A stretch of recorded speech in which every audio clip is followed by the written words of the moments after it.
Tu leur parles. Vous préférez dessiner? Ah oui, je préférerais dessiner. Pourquoi? Parce que c'est moins lourd un crayon. Et les filles à poil, tu les mets systématiquement aussi? Systématiquement, oui. Pourquoi? Parce que j'aime bien ça. D'abord, je ne sais pas que ça me fasse un effet particulier, mais moi je trouve que c'est joli. Je sais que les lecteurs aiment bien. Et puis, il faut qu'il y ait des filles à poil dans un showroom. Mais moi, tu vois, voilà, c'est ça qui me gêne un peu, moi. Hypocrite. Ça me gêne, ça, tu sais. Eh ben, écoute, Ça me gêne vraiment. Eh ben, tant pis.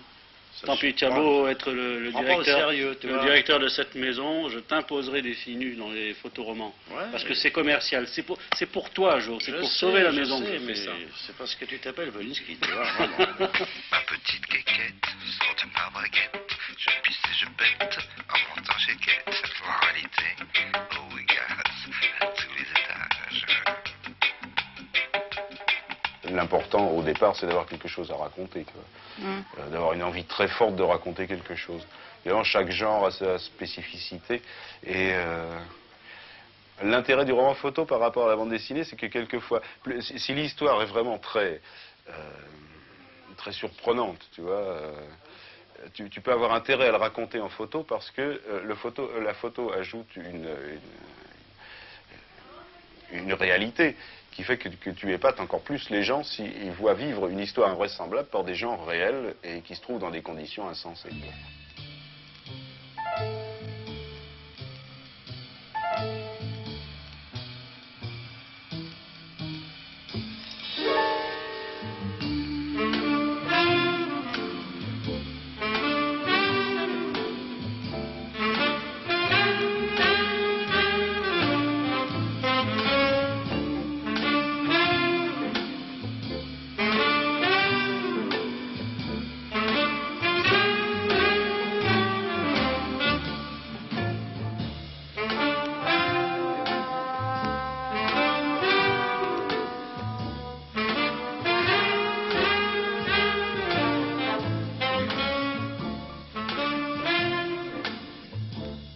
Ici c'est ma piole, le reste est inventé. J'invente sans arrêt. Ma plus belle réussite, c'est quand même cette femme. Être le soleil et chaque matin se lever sur elle, et chaque soir se coucher sur elle.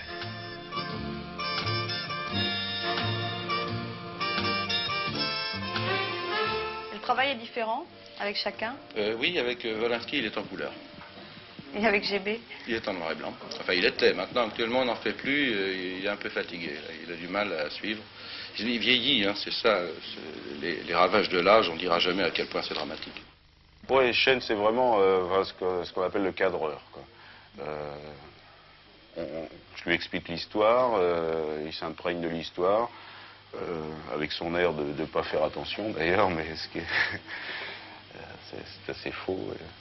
Il comprend très bien de quoi il est question. Et puis, j'explique très bien ce que je veux et je le laisse cadrer son image, si tu veux. Mais tu as ton scénario à l'avance dans ta tête. Ah oui, absolument. Oui. Je prenne mon scénario à la main comme un metteur en scène au cinéma. Si. Faire des romans photos pour Harakiri, ça te plaît pas? Ah bah, je préférerais faire des romans dessins pour Harakiri. Et si jamais je voyais arriver un photographe, je le mettrais dehors. Ben, j'ai toujours été fasciné par l'image fixe, tu vois. J'imagine que ça vient de l'époque où je baillais devant les cinémas, où j'y allais moins souvent que j'avais envie. Et pour moi, les films, c'était d'abord des photos. Et à partir de ces photos, je me racontais des histoires. D'ailleurs, j'étais assez souvent déçu lorsque j'allais au cinéma, parce que l'histoire me paraissait bien plus pauvre que celle que je pouvais imaginer en voyant les photos à l'extérieur. Et j'ai dû garder ce goût de l'image fixe qu'on a le temps de détailler, tu vois. De bien composer et de bien détailler. Qu'est-ce que tu penses du roman photo en général? Ben, je suis pour, hein, je suis pour. Il faut continuer à en faire. Sinon, qu'est-ce que je vais devenir, moi? Il n'y a pas une part d'imagination qui est bloquée par la photo? Non, ça ne bloque pas, au contraire, on peut se raconter avant et après. On a le temps de bien regarder les expressions, on a le temps de bien jouir de l'ambiance et de l'atmosphère. Un film, pour moi, j'aime bien le cinéma, je suis fou de cinéma, et ce que je reproche au cinéma, c'est que ça bouge. C'est paradoxal, mais enfin, j'aimerais que ça s'arrête de temps en temps. J'ai toujours été, je te dis, fasciné par les images de présentation de programmes, et puis aussi par ces photogrammes qu'on présente dans les histoires du cinéma, où on a même des fois perdu le film, mais il reste une photo, tu vois. C'est le rêve, ça.